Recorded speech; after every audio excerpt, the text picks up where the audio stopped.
Ah, well, unang-una, wala naman akong binintang sa kanila. So, hindi ko alam kung ano yung sinasabi niya na puro bintang na walang ebidensya. At pangalawa, rightly so, no? Hindi lang dapat sa administrasyon ni Pangulong Duterte. Kung meron pa sa administrasyon ni Pangulong Aquino, ni Pangulong Arroyo, lahat. Kasama na rin yung iskandalo sa korupsyon sa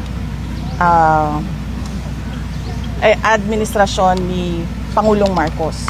So wag silang selective. Wag silang Alright. Duterte ng Duterte lang. Kasi kung totoong korupsyon ang pinag-uusapan natin, hindi naman kahapon lang ang korupsyon eh. Ngayon lang siya lumaki ng ganito Alright. kagrabe na nasira yung ating bansa. Pero yung korupsyon, matagal na nareklamo yan ng bayan. Yan mga kababayan, alright, News That Matters po. Ito nga po yung video na sabi ni Vice President Sara Duterte na wag lagi na lang Duterte administration ang sinisilip natin. At di na lang itong mga problema na ng kinasasangkutan ng ating administrasyon ngayon ang ating sisilipin. Wag mo nating ilihis. Wag niyong ilihis dahil ang kasalukuyan Marcos administration tayo ngayon. Yun lahat, itong mga pinakamalaking nakawan dito sa buong history of the Philippines is itong administration of BBM. So dito po tayo mag-focus, mga news media na bias din na binabayaran ng administrasyon siguro. Kasi tinatanong niyo yung mga past administration eh. Dito na tayo mag-focus. Ang dami pa nating uunahin, ang dami pa nating mga pag-uusapan na dapat kailangan na pag-usapan. Unahin muna natin tong mga kabalbalan na to, tong flood scandal scam na to. Ito, ang daming nawalang pera, bilyon-bilyon. Pera ninyo, pera natin to. Ang winaldas dito. Tayo nagkakandahirap, tayo nagtatrabaho. Sila lang ang nagwaldas. Gugustuhin nyo ba yun mga kababayan? Kayong mga reporter dyan na social media. Pera ninyo, binawasan yung mga sahod ninyo. Dinala dito sa pondo ng bayan na dapat, which is mapupunta dapat sa mga gobyerno, proyekto. Ngayon, anong nangyayari? Ghost project po. Tignan niyo mga ginawa nila. Ghost project. Kabalbalan. Anak ng tinapa. Reaction niyo po sa sinabi ni Ombudsman Remulla na first thing Alright. na gagawin niya as the Ombudsman hahalungkatin niya ulit yung kaso po ninyo ng confidential fund. Yes, ang halungkatin niya na ng halungkatin lahat sa akin, no. Pero wag lang siya maging selective. Halungkatin niya din yung mabilisan na pag-dismiss ng kaso ng drugs case ng anak niya. At yung iba pang mga kaso at posibleng kaso ng mga kaalyado nila.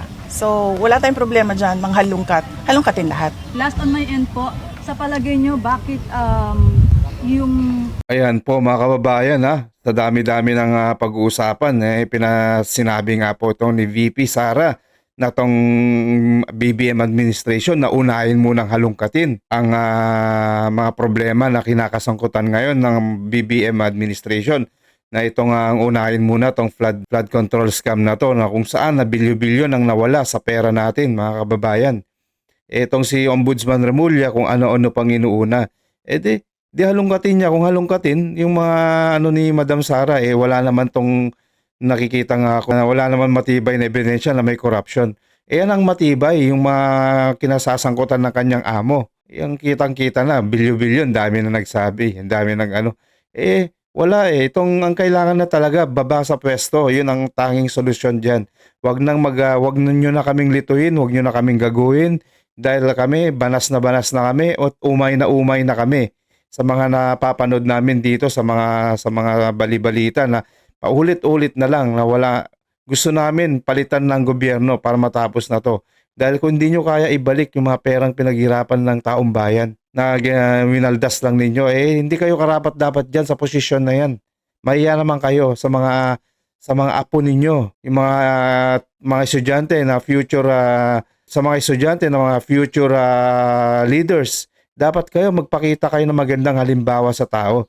Hindi itong mga kahihiyan at kabulastugan na mga ginawa niyong pandarambong.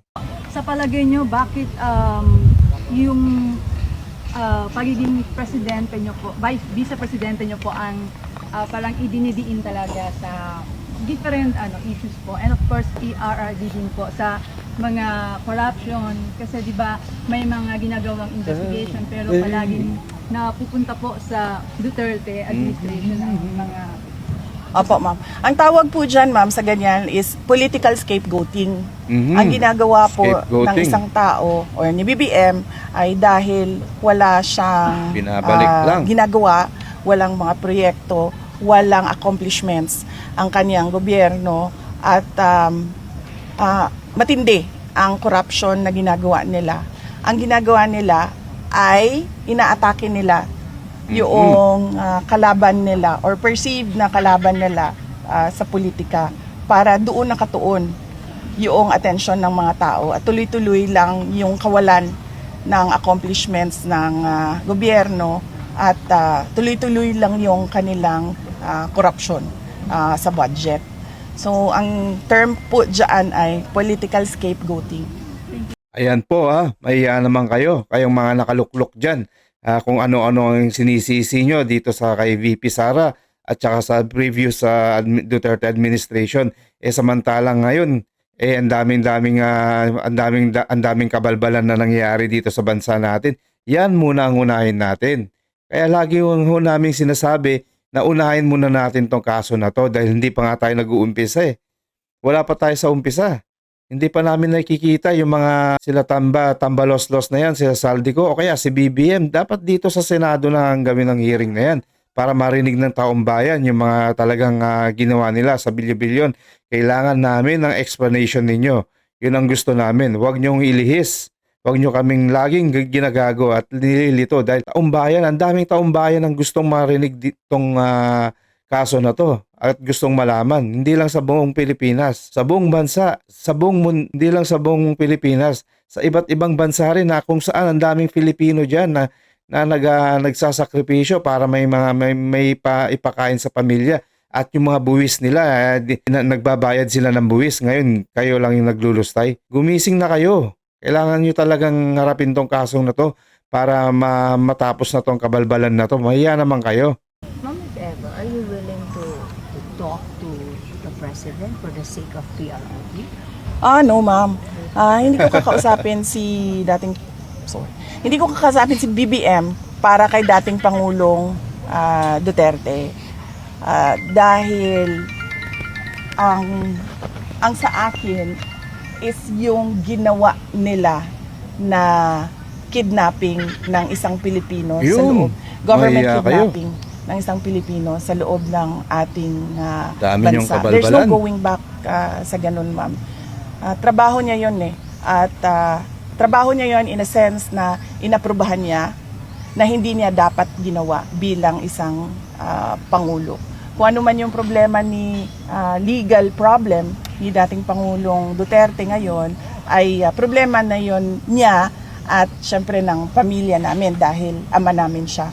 Pero for me, to go to him and Yun. request on behalf of former President Duterte, no. Ma'am, yung whose Because country there's no going back sa ginawa nila na rendition.